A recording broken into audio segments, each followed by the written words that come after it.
Hare Krishna, welcome back.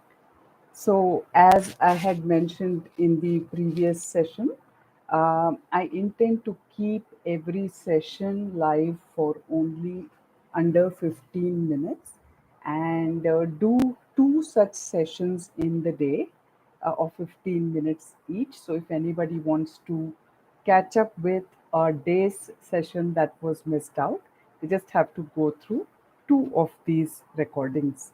And I'm creating a playlist within our channel, Conscious Living Center, wherein you can go into the Sri Chaitanya Charitamrita playlist and start playing it from the beginning. However, it is best if you can also make some time and join the live sessions. I will very soon announce a time that probably we can keep on a regular basis as the time for the reading so that everybody can manage their schedules accordingly. All right, so continuing my reading now. Lord Chaitanya instructed the mass of people in the Sankhya philosophy of Achintya Bheda Abheda Tattva, which maintains that the Supreme Lord is simultaneously one with and different from his creation. Lord Chaitanya taught this philosophy through the chanting of the holy name of the Lord. He taught that the holy name of the Lord is the sound incarnation of the Lord, and that since the Lord is the absolute whole, there is no difference between his holy name and his transcendental form. Thus, by chanting the holy name of the Lord, one can directly associate with the Supreme Lord by sound vibration. As one practices this sound vibration, he passes through three stages of development: the offensive stage, the clearing stage, and the transcendental stage. In the offensive stage, one may desire all kinds of material happiness, but in the second stage, one becomes clear of all material contamination. When one is situated on the transcendental stage, he attains the most coveted position, the stage of loving God. Lord Chaitanya taught that this is the highest stage of perfection for human beings.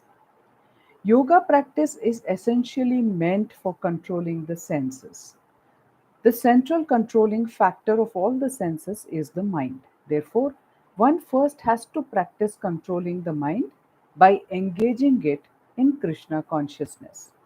The gross activities of the mind are expressed through the external senses, either for the acquiring of knowledge or the functioning of the senses in accordance to the will. The subtle activities of the mind are thinking, feeling, and willing. In accordance to one's consciousness, the individual is either polluted or clear. If one's mind is fixed on Krishna, his name, quality, form, pastimes, entourage, and paraphernalia, all one's activities, both subtle and gross, become favorable. The Bhagavad Gita's process of purifying consciousness is the process of fixing one's mind on Krishna by talking of his transcendental activities, cleansing his temple, going to his temple, seeing the beautiful transcendental form of the Lord nicely decorated, hearing his transcendental glories, tasting food offered to him, associating with his devotees, smelling the flowers and tulsi leaves offered to him, engaging in activities for the Lord's interest, etc. No one can bring the activities of the mind and senses to a stop, but one can purify these activities through a change in consciousness. This change is indicated in Bhagavad Gita when Krishna tells Arjuna of the knowledge of yoga whereby one can work without fruitive results. O son of Partha, when you act by such intelligence, you can free yourself from the bondage of works. This is from Bhagavad Gita, chapter 2, verse 39. A human being is sometimes restricted in sense gratification due to certain circumstances such as disease, etc. But this is not the prescription.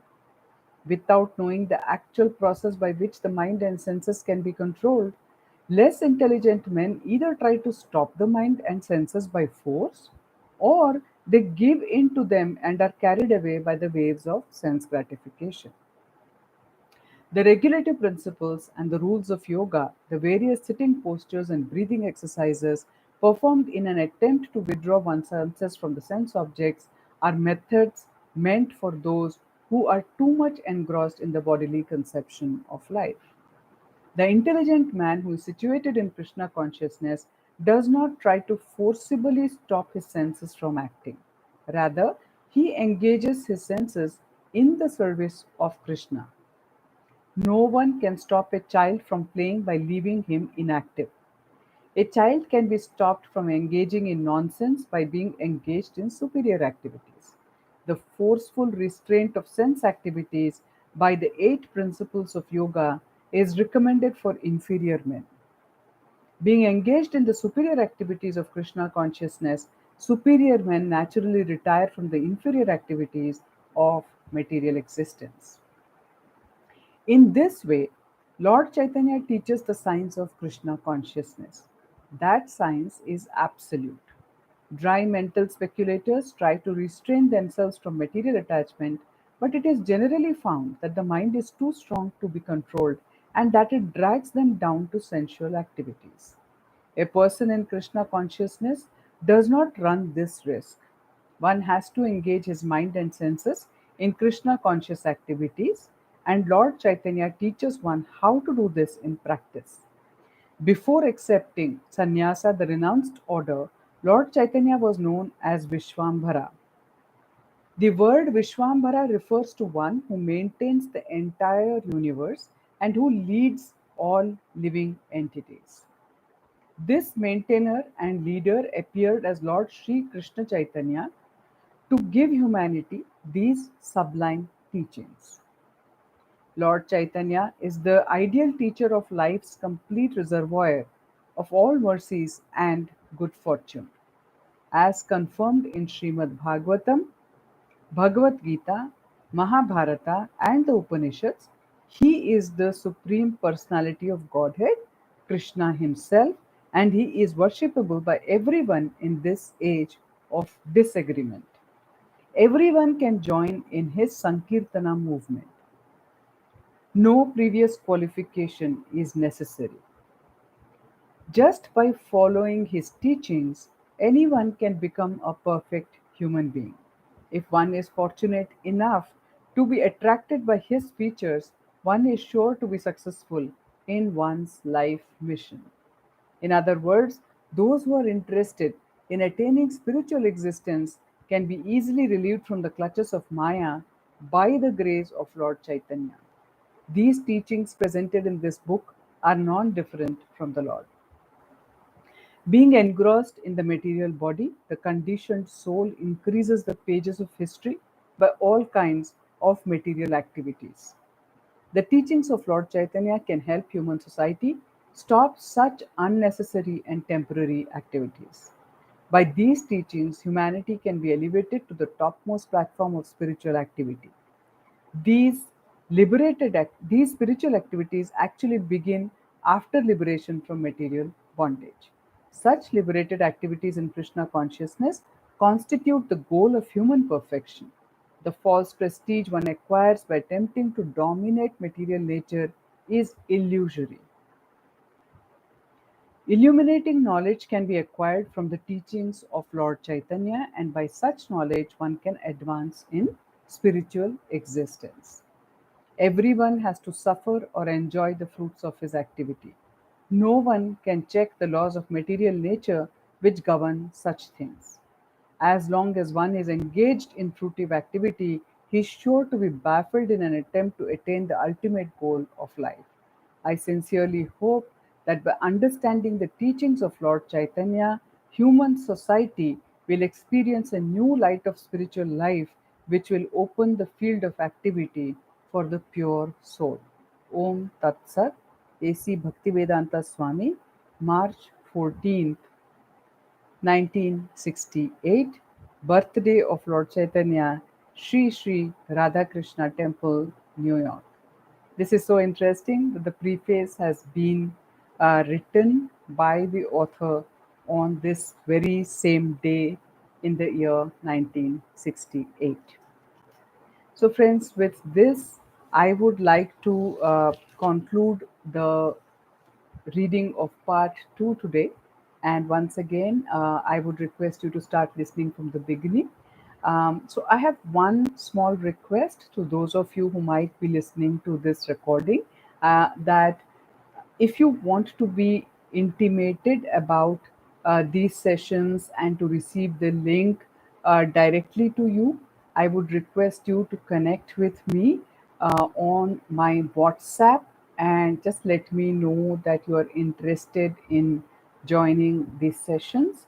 So I can add you to the group I'm creating, and then I can share the link there, which will be easier for all of you.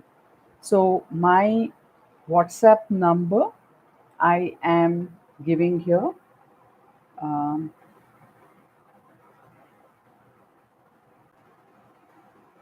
in the chat box. It is anyway, I am telling this out loud also for you because I'm not very sure later in the recording will you be able to see the chat box messages. The number is 9686036182. All right. And I will in the comments, in the description section, I will put in the Conscious Living Center website link where you will be able to see the entire playlist of this reading of Sri Chaitanya Charitamrita. And when you send me the message, my request is to simply send this message, add me to um, Sri Chaitanya Charitamrita, so I'm calling it SCC uh, WhatsApp.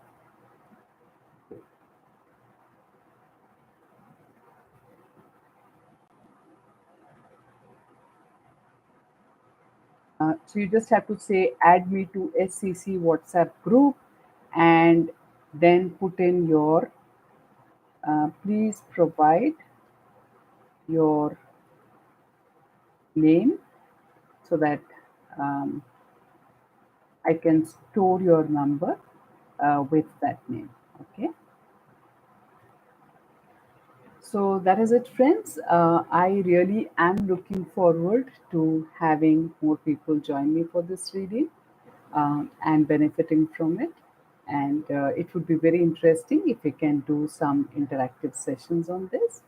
So we will actually keep it very practical. We are not just doing some reading only at the scriptural level, but I would say I would welcome people who would like to understand it for the purpose of adopting it in one's life and actually have discussions around that. If you have questions like I'm in a family life, I'm busy with my husband or children or taking care of my in-laws, I don't get time to do this or that, those kind of questions would be the best because they are directly related to your life. And if you can get the right answer that works for you, you will be making progress in this field that you're interested in. All right. So, with this, I thank you all, those of you who are listening to this video, and I really hope to see you in our future readings. Thank you. Take care. Hare Krishna.